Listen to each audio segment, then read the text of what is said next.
दोस्तों, आज का हमारा टॉपिक था साइकोलॉजी में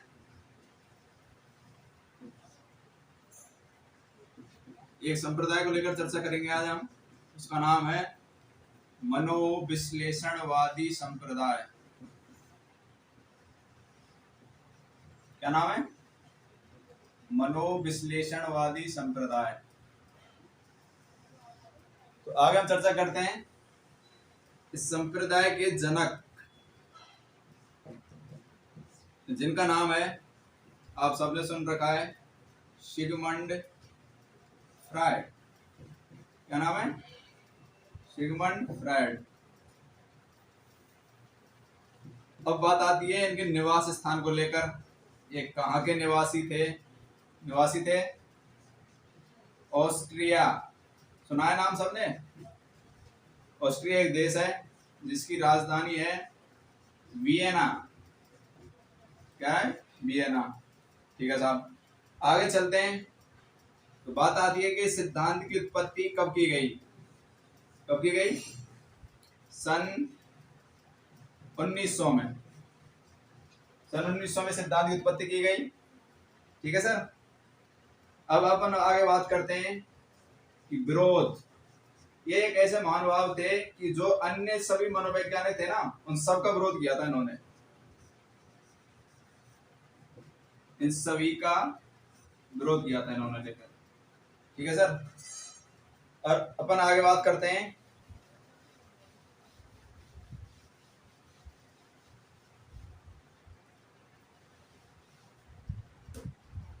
अध्ययन को लेकर। मनोविश्लेषणवादी संप्रदाय का अध्ययन।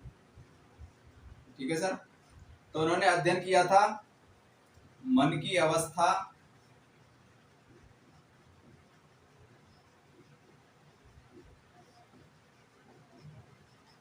और व्यक्तित्व का।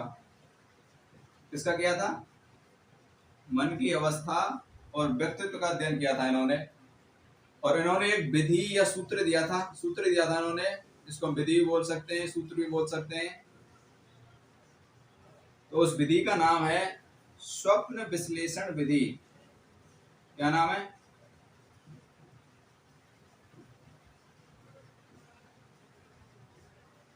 उस विधि का नाम है स्वप्न विश्लेषण विधि। तो अपन आगे बात करते हैं कि अपने इस संप्रदाय को देने के लिए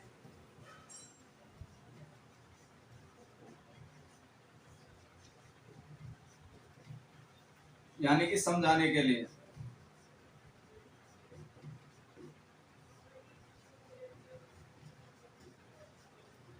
सिगमंड फ्रायड ने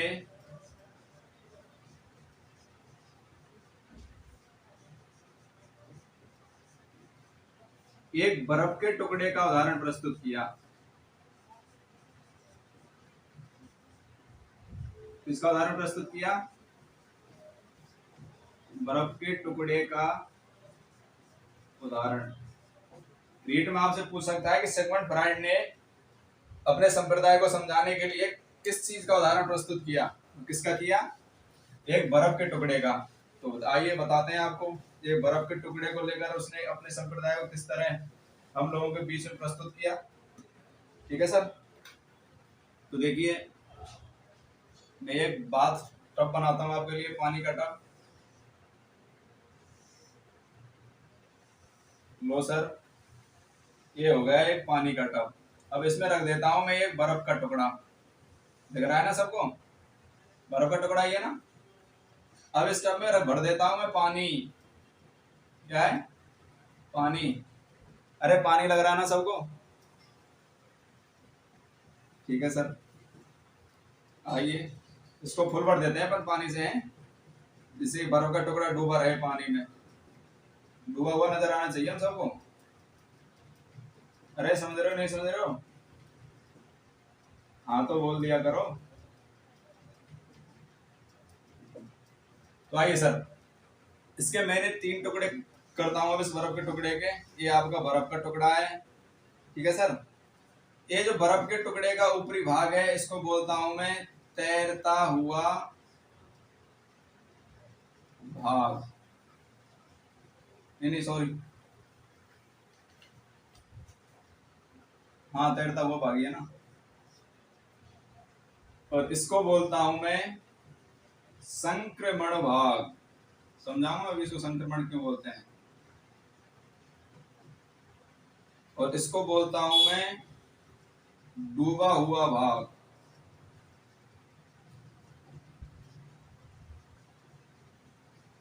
इधर ध्यान दो, समझ में आएगा। तैरता हुआ भाग, ये जो ऊपरी हिस्सा है आपके बर्फ के टुकड़े का, बर्फ की चट्टान का, इसको बोलते हैं हम, ये क्या है, बर्फ का टुकड़ा है, तो बर्फ की सेल। अपन इंग्लिश में बात करें इसकी तो आइसबर्ग, क्या बोलते हैं इसको, आइसबर्ग। ओके, ये तैरता, ये हिस्सा ऐसा है इस बर्फ के टुकड़े का जो आपको हमेशा पानी में तैरता हुआ नजर आएगा, ऊपर दिखा हुआ नजर आएगा। और ये जो बीच वाला हिस्सा है ना, बीच वाला भाग, ये हिस्सा आपको संक्रमण, इसको मैंने संक्रमण भाग बोला, तो ये आपको ऐसा लगेगा कभी डूबता हुआ, कभी उभरता हुआ, कभी डूबता हुआ, कभी उभरता हुआ, इसलिए इसको बोला मैंने क्या, संक्रमण भाग। और जो नीचे वाला भाग है ये परमानेंटली पानी में डूबा हुआ नजर आएगा आपको, आएगा नहीं आएगा, परमानेंटली पानी में डूबा हुआ नजर आएगा आपको। ठीक है, अब आगे बात करते हैं इस बर्फ के टुकड़े को लेकर। एक इसका उदाहरण है बर्फ के टुकड़े का। तो इस बर्फ के टुकड़े की तीन अवस्थाएं, जैसे तैरता हुआ भाग, संक्रमण भाग, डूबा हुआ भाग। इस बर्फ के टुकड़े के आधार पर ही सिगमंड फ्रायड ने अपने मन की अवस्था के तीन उदाहरण, तीन प्रकार बताए। इस देखो, बिठा दो इसको।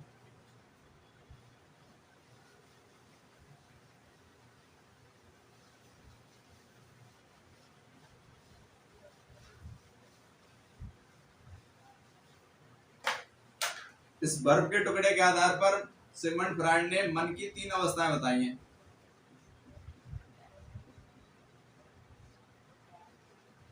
आप बोलते हो ना सर आज मन नहीं लग रहा, पढ़ने में मन नहीं है, ठीक है, खाने का मन नहीं है, तो वही बताता हूँ आपको, आपका कैसा मन है, कौन कौन से मन है।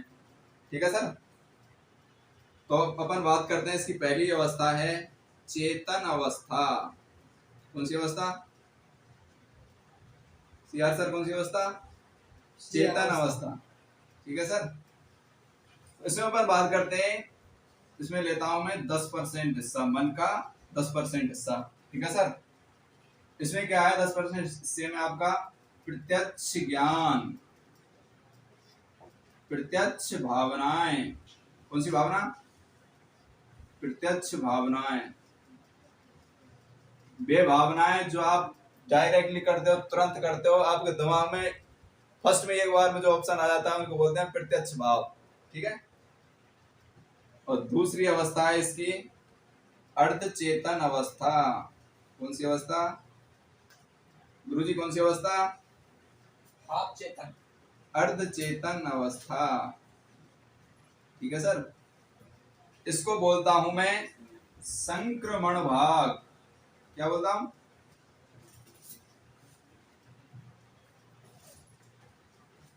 अरे बीच बर्फ के टुकड़े, बर्फ के टुकड़े के बीच वाले हिस्से को हमने संक्रमण भाग बोला था, नहीं बोला था। यस ठीक है सर, यस। और इसको मैं दूसरी तरह बोल सकता हूँ कि भूली बिसरी यादें, भूली बिसरी यादें। अभी लिख देता हूँ एक बार, फिर समझाता हूँ दोबारा, भूली बिसरी यादें। और जो अपनी तीसरी अवस्था है सर जी, वो है अचेतन अवस्था। कौन सी अवस्था, अचेतन अवस्था। अचेतन अवस्था में लेता हूं मैं आपके मन का 90% हिस्सा। अब मैं इसमें रखता हूं आपकी दमित इच्छाएं। क्या रखता हूं, दमित इच्छाएं। सुनो साहब, सिगमंड फ्रायड ने बर्फ के टुकड़े के तीन हिस्से किए, उन तीन बर्फ के तीनों टुकड़ों के हिस्से के आधार पर उन्होंने मन की तीन अवस्थाएं बताई हैं। कौन कौन सी अवस्था बताई, तीन। पहली है चेतन अवस्था। चेतन अवस्था में 10% मन का हिस्सा रखा मैंने, इसमें रखा मैंने प्रत्यक्ष भाव या प्रत्यक्ष भावनाएं, नहीं प्रत्यक्ष ज्ञान, प्रत्यक्ष ज्ञान, प्रत्यक्ष भावनाएं। आपको जो डायरेक्टली आपके मन में आती है वो होती है प्रत्यक्ष भावनाएं, प्रत्यक्ष ज्ञान होता है वो। ठीक है सर। दूसरी है अर्ध चेतन अवस्था, इसमें मैंने रखा संक्रमण भाग, बर्फ के बीच वाले टुकड़े को संक्रमण भाग बोला था ना मैंने, जो कभी पानी के नीचे कभी पानी के ऊपर, कभी तैरता हुआ कभी डूबता हुआ नजर आ रहा था, उसको बोला है अर्ध चेतन अवस्था संक्रमण भाग। यानी कि भूली बिसरी यादें, आपके मन में कोई विचार आया, कोई भावना आई, ऐसी एकदम से याद आया कि किसी को लेकर भूल गए, कभी उस चीज को ऐसा लगता है कि मतलब अपने मन के अंदर है, अपने जीभ पर रखा हुआ है लेकिन बोल नहीं पा रहे हम उसको, उसको बोलते हैं भूली बिसरी यादें। बहुत कई बार मेंटली तरीका से सोचते हैं, जोर देकर सोचते हैं तो वो याद आ जाती है हमें, तो उसको बोलते हैं भूली बिसरी यादें। ठीक है सर। तीसरा है अर्ध चेतन अवस्था, इसमें 90% मन का हिस्सा रखा, इसको बोलते हैं दमित इच्छाएं। जो इच्छाएं आपके मन के अंदर दबी हुई होती हैं, जिनको आप कह नहीं पाते हो, किसी सामने दूसरे के सामने प्रकट नहीं कर पाते हो, उनको बोलते हैं दमित इच्छाएं। ठीक है सर। अब इस दमित इच्छाओं को बोलते हैं अपन अर्ध चेतन अवस्था को बोलते हैं दमित इच्छाओं का, चलो यहाँ लिख देता हूँ, लिखेगा नहीं समझ। दमित इच्छाओं का भंडार गृह। रीट 2022 के पात्रता परीक्षा, मेन परीक्षा में आपको सवाल मिल सकता है कि दमित इच्छाओं का भंडार गृह किसे कहते हैं, तो आपका आंसर होगा अचेतन मन की अवस्था को। किसको? अचेतन मन की अवस्था को। ठीक है सर। आगे बात करते हैं।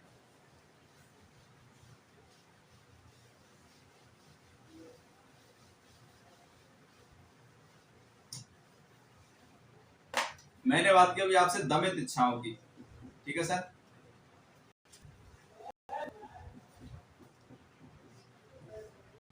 अब आगे देखते हैं अपन रात्रि को अधिकांश सपने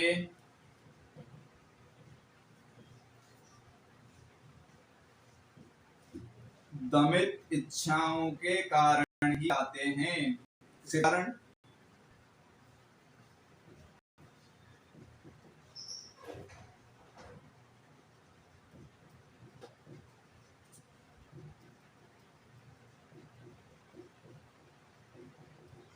रात्रि में जब आप सोते हो आपको तरह तरह के सपने आते हैं, तो उनका एक ही कारण है, आपकी दमित इच्छाएं। आप किसी बात को लेकर सोचकर सोते हैं तो आपकी वो दमित इच्छाएं हो जाती हैं, तो रात्रि में दमित इच्छाओं को लेकर वो सपने आते हैं। ठीक है। अब आगे बात करते हैं इन दमित इच्छाओं को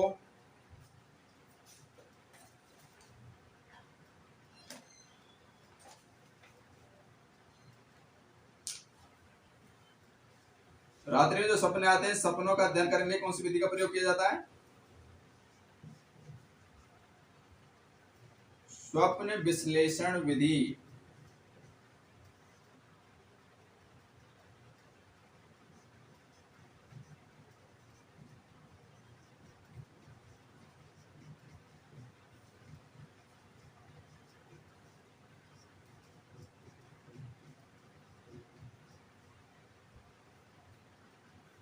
ठीक है सर। वर्तमान में इस स्वप्न विश्लेषण विधि का प्रयोग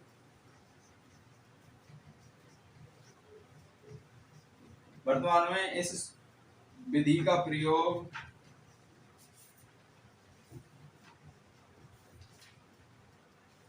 पागलों के उपचार करने के लिए किया जाता है।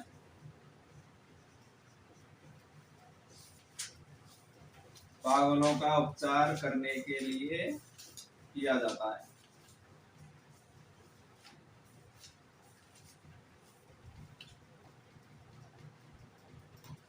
तो ठीक है सर, चर्चाएं जारी रहेंगी एक छोटे से ब्रेक के बाद। आपका एक नेक्स्ट टॉपिक इसके बाद लेकर आएंगे हम कल इसी टाइम। तो इसके लिए आप सबके लिए सत श्री अकाल, राम राम, नमस्कार, जय हिंद, जय भारत।